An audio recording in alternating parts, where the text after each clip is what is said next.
சீரியல்களின் full எபிசோடுகளை Sun டிவியில் ஒளிபரப்பான உடனே எக்ஸ்க்ளூசிவாக சன் நெக்ஸ்டில் மட்டும் ஃப்ரீயா பாருங்கள். ஆனந்தி, நீங்களும் அவங்க கூட சேர்ந்துக்கிட்டு ஏன் இப்படி எல்லாம் பண்றீங்க? நான் வேணாந்தேன்னு சொன்னேன். ஆனா அவங்கதான் மகேஷ் சார் கிட்ட நானும் வந்து பேசணும்னு என்னைய கட்டாயப்படுத்தி கூட்டிட்டு வந்தாங்க. உன்னை கம்பல் பண்ணி தான் கூட்டிட்டு வந்தாங்களா? அதனாலதான் பேசாம நின்னுட்டு இருந்தியா? ஆமா சார், இவர் அப்பவே எனக்கு குடோன்ல வேலை பாக்குறது பிரச்சனை இல்லைன்னு சொல்லிட்டாரு. ஆனா அவங்கதான் அதுக்கு ஒத்துக்கல. ஆக்சுவலி அவங்களோட எண்ணமும் நியாயமானதுதான்.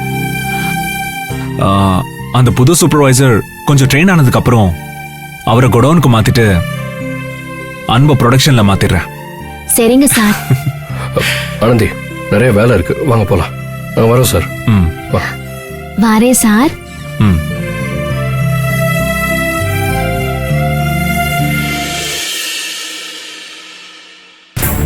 டேய், நல்லவனாயிரு. அதுக்கு நீ இவ்வளோலாம் நல்லவனா இருக்காத. ஏதோ கூட இருக்கிறவங்களுக்காக விட்டு கொடுத்தா பரவாயில்ல. முன்ன பின்ன தெரியாத ஒருத்தன் அவன் உன் இடத்துல வந்து உட்காந்துருக்கான். அவனுக்காக இவ்வளவு பணிஞ்சு பேசுற? பொழைக்க தெரியாதவன்டா நீ. சரி சரி விடுறா, வா வாடா பாத்துக்கலாம்.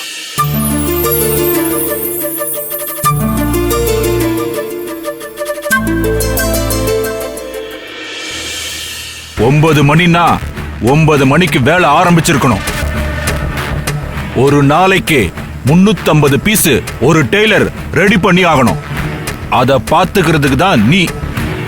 பின்னாடி லோடிங் செக்ஷன் இருக்கு. டெய்லி 2 லோடு கூட்ஸ் நாம ப்ரொடக்ஷன் பண்ணணும். இந்த மாசத்துல இருந்து 3 லோடா நாம இன்க்ரீஸ் பண்ணணும். அதனாலதான் சொல்றேன், நீ பாரபட்சம் பார்க்காம புழிஞ்சி வேலையை வாங்கு. ஒருவேளை நீ புதுசுன்னு உன் பேச்ச மதிக்காம வேலை செய்யாம இருந்தா என்கிட்ட வந்து சொல்லு, நான் பாத்துக்கிறேன். உன்னை அவசரமா அப்பாயிண்ட் பண்ணதே ப்ரொடக்ஷனை இன்க்ரீஸ் பண்றதுக்கு தான். இங்க இருக்கிற பழைய சூப்பர்வைசருங்களாம் வேலைக்கு ஆக மாட்டாங்க. வேலை செய்யறவங்கள கூட சேர்த்துக்கிட்டு ஒருத்தம் பண்ற தப்புக்கு இன்னொருத்த சப்போர்ட் பண்ணிக்கிட்டு சுத்துறதுனால ப்ரொடக்ஷன்ல எந்த முன்னேற்றமும் இல்ல. வேலை எவ்வளவு வேகமா நடந்தாலும் சரி, குவாலிட்டியில மட்டும் காம்ப்ரமைஸ் பண்ணிக்காத. என்ன வேணாலும் பண்ணி வேலைய வாங்கு. இந்த அயன் பண்ற பசங்க சும்மா படிக்கட்டுல உட்கார்ந்து வெட்டியா பேசிக்கிட்டு இருப்பானுங்க. அவனுங்கள பார்த்தேன்னு வையேன், கேட்காத. 4 சாத்து என்ன நடந்தாலும் நான் பாத்துக்கிறேன். அப்புறம் ஒரு முக்கியமான விஷயம், செல்போன். மத்தியான சாப்பாட்டு நேரத்தை தவிர வேலை நேரத்துல யார் கையிலயாவது போன் இருந்தது யோசிக்கவே யோசிக்காத. கழுத்தை பிடிச்சு வெளியில அனுப்பு. இங்க வேலை செய்யறவங்க உன்னை பார்த்தா பயப்படணும். அப்பதான் வேலை நடக்கும். புரிஞ்சுதா? அவங்க என்ன ஸ்கூல் பிள்ளைங்களா சார் அடிச்சு வேலை வாங்குறதுக்கு? அன்பா சொன்னா எவ்வளவு கஷ்டமான வேலையா இருந்தாலும் நல்லா செய்வாங்க சார். நீங்க கவலையே படாதீங்க, வேலையில எந்த பிரச்சனையும் வராது, நான் பாத்துக்கிறேன். உன் இஷ்டத்துக்கு எதுவும் பண்ண வேணாம் தம்பி. நான் சொல்றேன்னா 1000 அர்த்தம் இருக்கும். இதுங்களை பத்தி உனக்கு தெரியாது. கொஞ்சம் இடம் கொடுத்தா தலையில ஏறி உட்கார்ந்து மிளகா அரைச்சிடுவாங்க. ஜாக்கிரதை.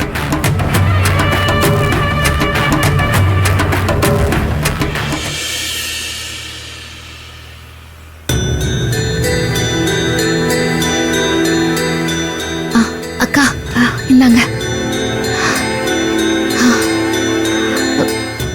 இந்தாங்க. ஆனந்தி, நில்லுங்க. என்ன பண்றீங்க?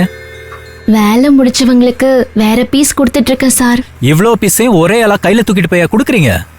ஆமா சார். இனிமே நீங்க இவ்ளோ துணியெல்லாம் தூக்கிட்டு போக வேணாம். 2 துணியா எடுத்துட்டு போங்க போதும்.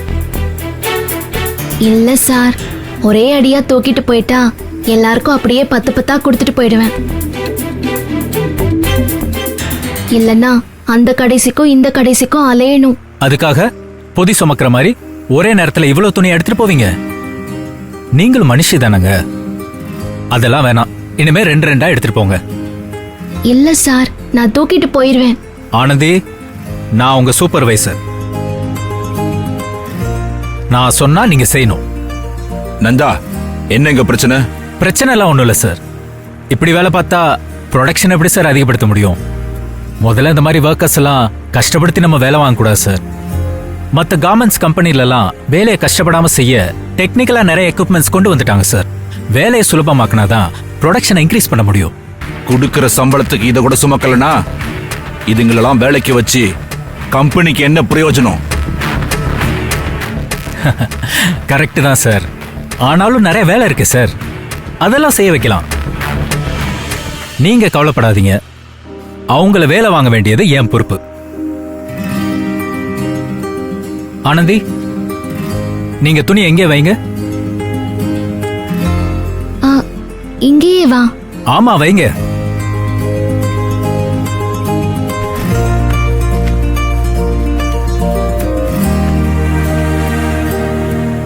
ரெண்டு பீஸா கொண்டு போய் கொடுங்க. கொண்டு போய் கொடுங்க. மொத்தமா கொடுக்கறதுக்கு நான் வேற ஏற்பாடு பண்றேன். போங்க. போங்க.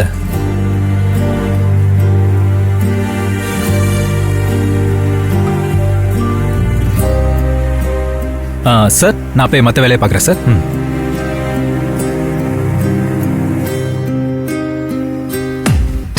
இவனை கூட்டிட்டு வந்து தப்பு பண்ணிட்டோமோ?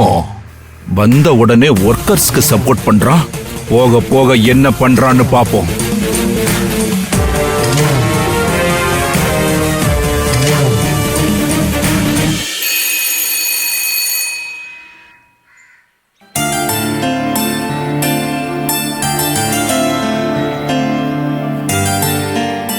மாப்பிளா, இவன் எங்கடா இங்க வரான்? நாமெல்லாம் எதுக்கு இங்க வந்தோமோ அதுக்கு தான் அவனும் வரான். வாயை முடிச்சு சாப்பிடு. எனக்கு அவனை பார்த்தாலே காண்டாவுதுரா. உடனே வந்துட்டு என்ன சொன்னேன்? பொத்திக்கிட்டு இருக்க சொன்னேன். அப்போ பொத்திட்டு சாப்பிடு.